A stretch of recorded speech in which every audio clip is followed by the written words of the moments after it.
Heto. Marcos Jr. Nabulag na talaga itong taong ito. Bakit ka nabulag? Sabi, ito yung sinabi ni BBM, okay? Makinig kayong lahat. Ito yung sinabi ni BBM. So, ipapakita yung video na yan, no? Don't forget guys, i-like, i-share itong video na ito para makatulong na aabot sa ating mamamayang Pilipino. At mag-subscribe na rin ha sa mga bago pa lang dito para updated kayo lagi, okay? Libre lang mag-subscribe, kaya subscribe na kayo. So ito yung balita, panoorin ninyo. Narito ang Balitang Pinoy TV.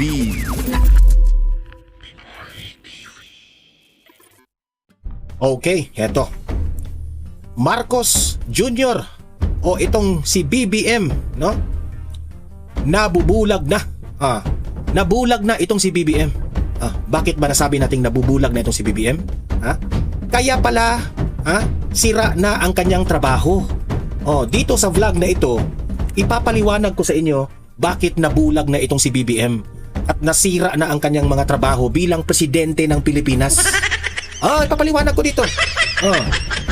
Kasi po, may statement itong si BBM na sabi ko, nasa katinuan pa ba itong si presidente na ito? Kala ko, bulag na bulag. Grabe itong vlog na ito. Nabulag na talaga itong si BBM. Ipapaliwanag ko sa inyo wag kayong bibitiw kasi po meron po akong ipapakita sa inyo, no? Na mga nangyayari rin sa Davao.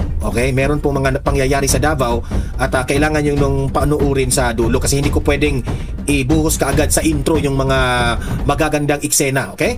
So, yan, tuloy-tuloy yan. Bakit ipapaliwanag natin bakit si Bongbong Marcos ay wala na talaga. Sabi ko sa inyo, ako na mismo ang magsabi sa inyo, taong bayan, no? Kung ano man ang status mo sa buhay ngayon, okay? Huwag na kayong umasa sa presidente natin. Yun lang ang maipapayo ko sa inyo. Hindi nyo dapat huwag kayong anong tawag diyan, huwag kayong kampante na matutulungan tayo sa gobyerno dito sa crisis na ating dinaramdam at dinadaanan natin ngayon. Okay? Kasi po, ito ganito yan. Meron po akong ipapakita sa inyong statement, okay, ni Bongbong Marcos. Bago natin ipapakita, bago ko itatalakay sa inyo, paki-like muna at saka paki-share para marami ang makanood at subscribe na kayo para updated kayo sa ating mga trending na balita. Okay, heto lang naman, ipapakita ko sa inyo ito, okay? Bang! Yan! Nabulag na talaga itong taong ito. Bakit ka nabulag? Sabi, ito yung sinabi ni BBM, okay? Makinig kayong lahat. Ito yung sinabi ni BBM. Marcos warns legacy may be erased if next leaders fail to continue reforms. Talagang, noong napakinggan ko ito, sabi ko, bulag talaga siya. Bulag na talaga siya. Tatagalugin ko para maintindihan. Si Marcos Jr. ay nag-warning na ang magiging sunod na presidente, okay, kung sino man ang magiging sunod na presidente kasi meron pong eleksyon sa 2028. Ayan kung merong eleksyon. Kung gusto nang mag-prime minister nitong taong ito, ayan kung merong eleksyon. Kasi nakakatakot pa kasi ang COMELEC hawak rin niya kasi yung si COMELEC Garcia ay dating lawyer yan ni BBM. So hawak niya.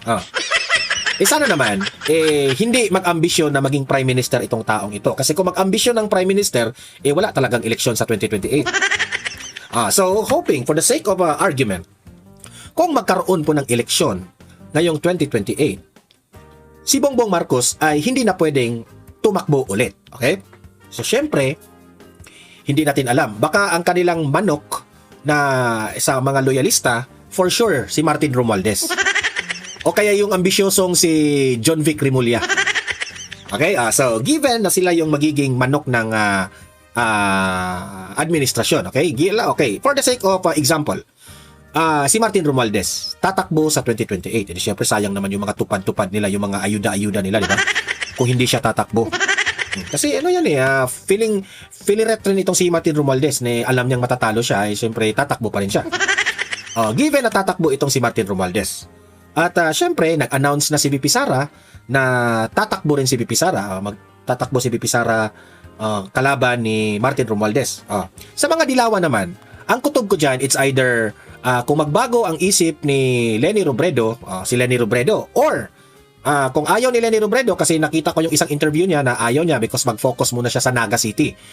So walang iba kundi si Hontiveros ang tatakbo niyan. Kasi feeling giraling yun eh. I love Philippines.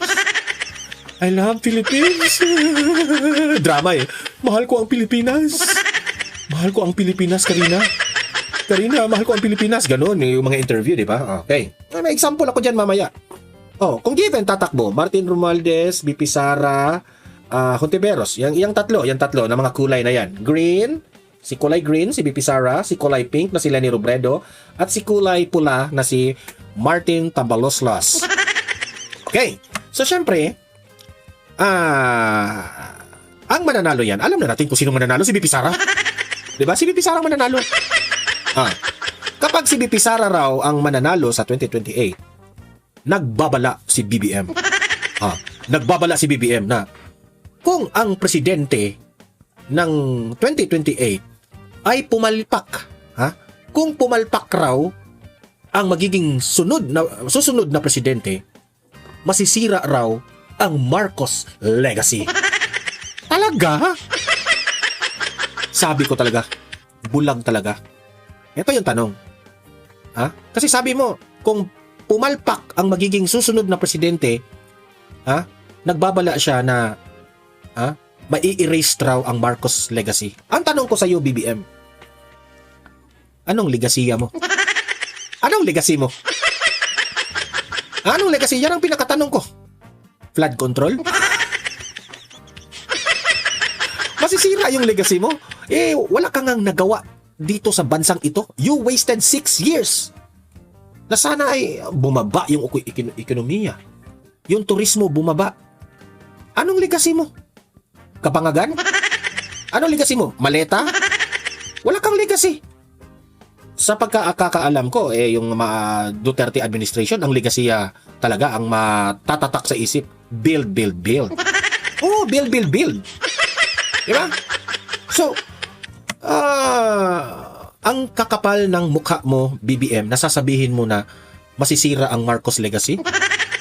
Feeling.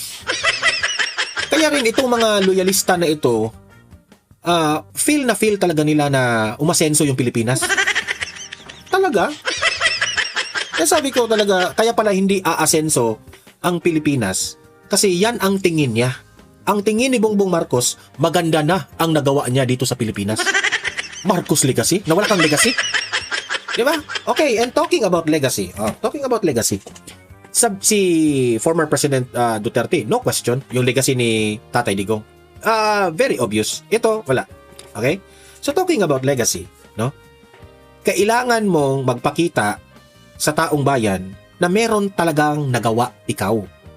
Yung talagang nakikita, kagaya ng sinabi ni former President Duterte, look around. Ayaw kong magmamayabang, sabi ni Tatay Digong. Pero you can look around kung ano yung mga naitayo ng gobyerno. At sabi ni Tatay Digong, I am just a servant. Trabahante lang po ako ng gobyerno. Huwag nyo akong purihin. Ganyan ka-humble si Tatay Digong. Huwag nyo akong purihin. Purihin ninyo ang mga tax ninyo na itinatayo ko lang. Hindi naman sa akin yung pera galing eh. Yan ang sabi ni Tatay Digong, di ba?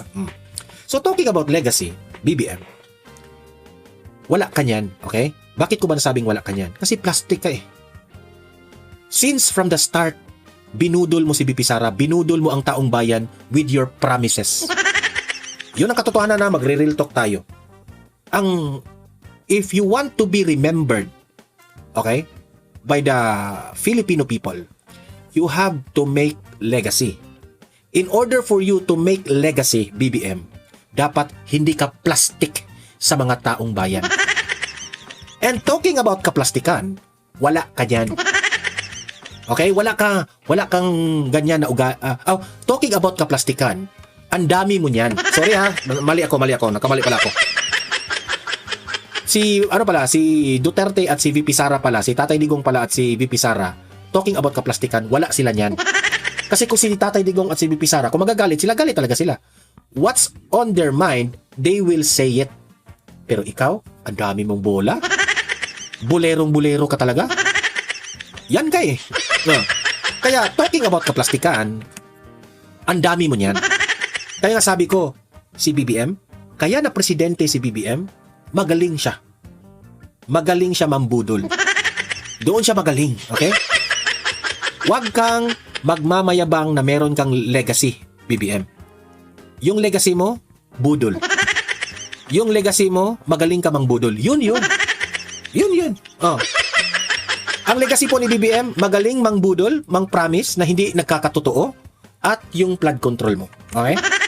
Yung flood control na 5,500 flood control projects, yan ang legasiya mo. Ghost project. Kasi po, ganito yan. Okay?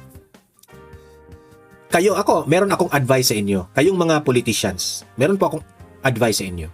If gusto ninyong manalo sa mga eleksyon, o kung gusto ninyong iboto kayo ng taong bayan, dapat hindi po kayo plastic.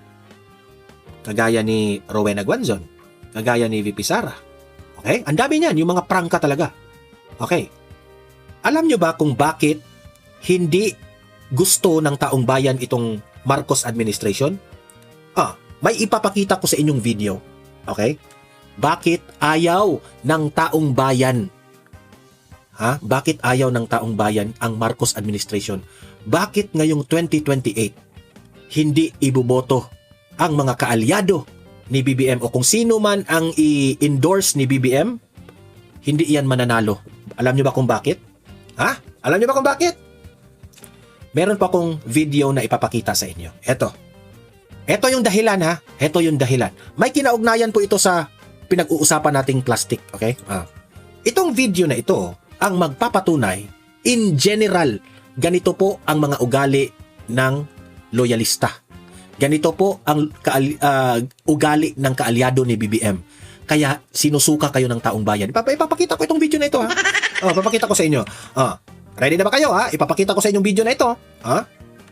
Itong video na ito na ipapakita ko, meron itong music. Okay? Tinanggalan ko ng music kasi baka makapiright tayo. Okay? So, ang makikita po ninyo ngayon ay isang video lamang na walang audio, walang sound, okay? Eto, ipapakita ko na bakit nakakadiri itong Marcos administration at ang kanyang mga kaalyado. Okay, eto po. Yan. Ayan si Luistro. Yan May music yan, yung nakakaawa na music. Ayan Nasa simbahan, nagdadasal. Ganyan sila. Kaya ayaw ka naming kaya isinusuka. Ganito. Kita niyo? Grabe guys. Iwan ko lang kung sinong nagkuha doon Pumunta siya sa simbahan, nagdasal, nagpa-video. Na buong akala nila na sa mga ganung bagay, pupunta ako ng simbahan, magdadasal ako, no? Pupunta ako ng simbahan, magdadasal ako at i-post ko ito sa Facebook para matouch yung mga tao, maawa yung mga tao sa akin. Tapos pagdating ng eleksyon, sasabihin ng tao na, ay, iboto natin si Luistro kasi mapagdasal yan. Mapagdasal. Hindi nyo ba alam? Dilawang-dilawan Dilawang-dilawan. Kung ano ang inaasta ng mga loyalista ngayon, ganyan rin ang inaasta ng mga loyalista. Kung ano man ang inaasta ng dilawan noon, ganon rin ang inaasta ng mga loyalista ngayon. Yan Kaya ayaw sa inyo yung taong bayan Nasusuka kami. Ganito na ba kami kabobo para maniniwala kami? Na kayo po ay religious, nagdadasal, maaawa kami kaya iboto namin kayo? Si Luistro yan Sino kaya may kuha niyan? Di ba? Paluhod-luhod ka pa sa simbahan tapos magdasal-dasal, akala mo mauuto ninyo yung taong bayan sa ganyan? Akala nyo mauuto mo kami sa ganyan? Ganyan kasi kayo kaplastikan ninyo. Ganyan kayo Pupunta kayo sa simbahan? Na ano kayo? Anong tawag doon?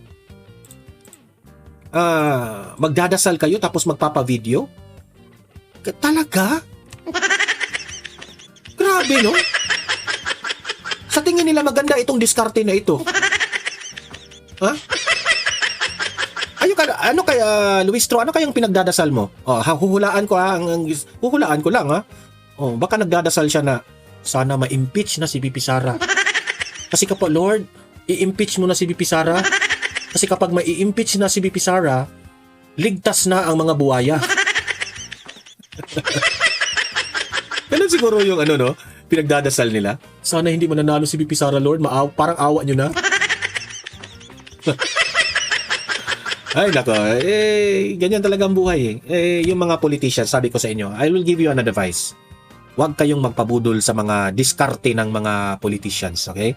Tandaan nyo, huwag kayong magpapabudol kasi magaling yan sila mangbudol. Ang pinaka number 1 yan na pinakamagaling si BBM. Huwag kayong magpa-uwat ba? Sa Bisaya ba? Huwag kayong magpa-uwat. Ayaw magpa-uwat, okay? Ito na nga mga kabalita. Ano na ang masasabi nyo patungkol sa balitang ito? Please comment down below mga kabalita. Pag-usapan natin yan sa comment section. At kung di ka pa nakasubscribe sa ating channel, baka naman